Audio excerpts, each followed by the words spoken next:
Assalamualaikum wabarakatuh. Selamat pagi murid-murid Bapak yang Bapak cintai dan sayangi. Alhamdulillah kita berjumpa kembali di pagi yang cerah ini. Marilah kita berdoa kepada Allah Subhanahu wa taala. Mudah-mudahan Allah selalu memberikan perlindungan kepada kami, memberikan kesehatan kepada kami. Semoga yang sakit cepat Allah angkat penyakitnya, semoga cepat sembuh. Semoga yang sehat semakin sehat. Semoga Allah selalu menolong kita, menerima taubat kita, mengampuni dosa-dosa kita. Mudah-mudahan Allah juga selalu memberikan kecerdasan kepada kita, menjadikan kami orang yang pintar, cerdas, dan berguna. Mudah-mudahan Allah memberikan kepintaran, kemurahan ilmunya kepada kami. Mudah-mudahan Allah juga mengabulkan doa-doa kami, mengabulkan hajat-hajat kami, menerima permintaan kami. Mudah-mudahan Allah juga memberikan kemurahan rezekinya kepada kami yang banyak, yang halal, yang berkah, yang bermanfaat bagi kami dan orang lain.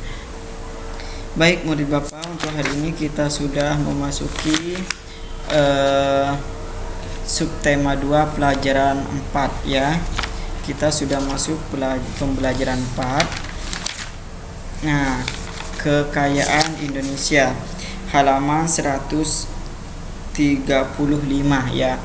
Kekayaan Indonesia itu berupa darat dan laut. Kalau di darat itu banyak ya tempat-tempat wisata ya, banyak tempat-tempat kerajaan, banyak tempat-tempat museum ya yang dapat kita yang merupakan kekayaan bagi kita, gunung-gunung, kemudian gunung-gunung, tempat wisata gitu ya, segala macam. Dan di sini juga ada kekayaan Indonesia yang berupa laut ya. Di laut itu di halaman 135 itu dijelaskan bahwa Indonesia itu kaya akan makhluk laut ya. Contohnya ikan-ikan di sana ya. Ada banyak ikan ya yang bervariasi, di mana ikan ini sebagai mata pencaharian bagi para nelayan ya, petani ikan. Mereka mengambil ikannya kemudian dijual gitu ya. Nah, di sini juga ada terumbu karang indah ya. Itu merupakan salah satu kekayaan alam Indonesia ya. Terumbu karangnya pun bisa kita jual gitu ya, sesuai dengan kebutuhan kita. Contohnya untuk hiasan ikan gitu ya, ikan hias gitu ya yang ada di akuarium rumah kita gitu ya. Oke, kan tetapi kita tidak boleh mengambil seenaknya saja, harus dengan izin gitu ya, karena kita harus melindungi ya ikan-ikan dan terumbu karang yang ada di laut. Oke, selanjutnya itu ada denah. Buka halaman 141. Nah, di sini ada denah, beda ya. Nanti kalian juga akan belajar tentang kompas ya.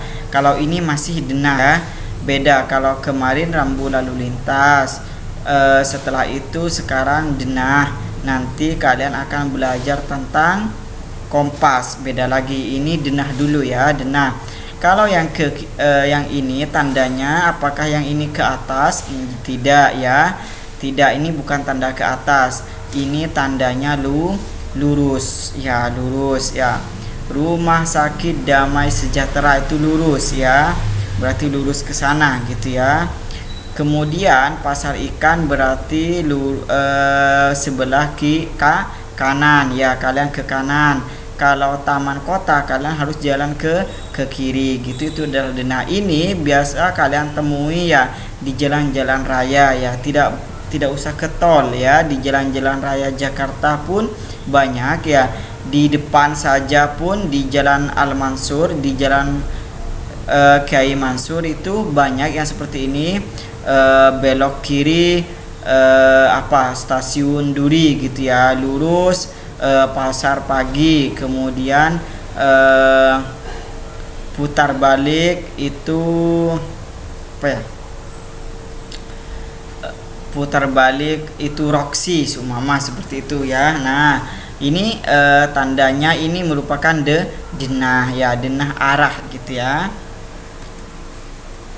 Nah, seperti ini contohnya. Contohnya itu ada di halaman 146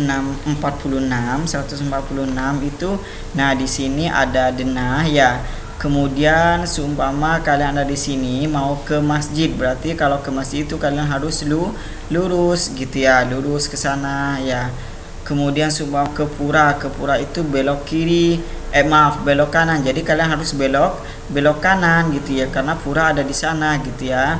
Kemudian contohnya kalian mau ke vihara itu kalian harus belok kiri, jangan sampai kalian lurus gitu ya, karena denahnya menandakan ke gitu ya. Nah, ini cara membaca denah. Selanjutnya ada diagram batang terakhir ya. Oh, bukan terakhir ini. Iya, terakhir. Diagram batang ini menjelaskan tentang kesukaan makanan tradisional ya. Oke, buka halaman yang berapa? Tunggu, Bapak cari dulu. 153. Di halaman 153 ini ada beberapa makanan. Yang pertama onde-onde atau maco kalau kata orang sini ya. Bahasa apa itu maco ya? Kemarin Bapak dikasih tahu, pernah saya bertanya, Mama Haikal jualan apa? Mama Haikal ini ya sekarang kelas 4 ya, pernah sering ngobrol bareng saya. Kemudian, oh ya Pak, saya jualan ini Pak, jualan maco gitu. Nah, maco itu apa kata saya ya. Nah, saya nggak ngeh Kak, saya nggak nanya ya, saya pikir itu apa ya, bukan makanan, saya nggak berpikir seperti itu. Nah, setelah itu saya ditawarin, oh Pak ini saya bawain maco, ternyata maco itu onde-onde gitu ya. Nah, saya nggak cari tahu apakah saya lupa atau gimana ya untuk cari tahu itu udah setahun yang lalu kejadiannya ya. Nah, dari situ saya tahu kalau ini selain onde-onde juga maco gitu ya. Maco itu kuat ya. Nah, setelah itu di sini ada kelpon ya. Kelpon ini biasanya dari ubi ya. Dari ubi di dalamnya itu ada gulanya, gula merah, enak ya. Setelah itu di sini ada dodol, habis itu serabi, kue lapis. Nah, ini semuanya makanan tradisional. Nah, di sini ada jumlahnya ya. Yang suka onde-onde itu 40. Kemudian yang suka kelpon ini di mana Pak lurusnya Pak? Nah, ini kan 10, 20, 30, berarti di sini tengah-tengahnya pasti ada 5 gitu ya. Berarti di sini 10, 15, 20, 25, 30 gitu ya. Nah, tidak semuanya angka itu ditulis ya. Nah, biar gak terlalu banyak gitu ya. Kalau semua sampai 100 berarti 10, 20, 30 gitu, tidak menulis 10, 11, 12, 13, 14 sampai 100 itu ketinggian, kebesaran ya, kecuali cuman angka 10, 15 gitu baru ya ditulis satuan. Nah, ini tidak semuanya diagram batang itu ditulis dengan satuan ya. Ini berarti yang kelpon ini sukanya 25. Kemudian dodol ada 5 orang gitu ya. Kemudian serabi ada 35. Terakhir lapis, kue lapis itu ada 50. Terakhir kita jawab soalnya sebelum kita tutup ya. Buka halaman 154. Nah, cara baca soal seperti ini, cara jawabnya ya. Berapa banyak anak yang menyukai serabi? Nah, karena yang ditanya serabi, maka kalian hanya melihat serabi saja. Tidak boleh melihat yang lain. Serabi ada berapa? 35. Berapa banyak anak yang menyukai kelpon? Kelpon berarti dilihat kelpon saja, 25. Setelah itu, apa nama kue yang paling banyak disukai? Yang paling banyak itu apa? Ini 50. Apa 50? 50 apa? Kue lapis. Nah, apa nama kue yang paling sedikit disukai? Yang paling sedikit apa ini? Paling sedikit 5. Dodol ya, memang dodol. Nah, Setelah itu, berapa banyak perbedaan antara yang menyukai kue lapis dan kue onde-onde? Kalau ditanya perbedaan, diingat, catat ya. Kalau ditanya perbedaan berarti dikurangi ya. Yang ditanya itu kue lapis dan onde-onde. Kue lapis berapa? 50. Onde-onde berapa? 40. Berarti 50 dikurangin 40 itu berapa? 10. Jadi perbedaannya ada 10 orang gitu ya, atau 10 anak ya. Ini perbandingan ya, kalian belum masuk perbandingan. Yang penting kalian kalau ditanya perbedaan nanti di soal ya, perbedaan ya, maka itu dikurangi. Kalau yang ditanya jumlah, contohnya berapa siswa yang menyukai kelpon dan dodol gitu ya, berarti kelpon berapa? Nah, kelpon berapa di sini? Kelpon 25. Kemudian dodol berapa? 5. Berarti 25 tambah 5 berapa?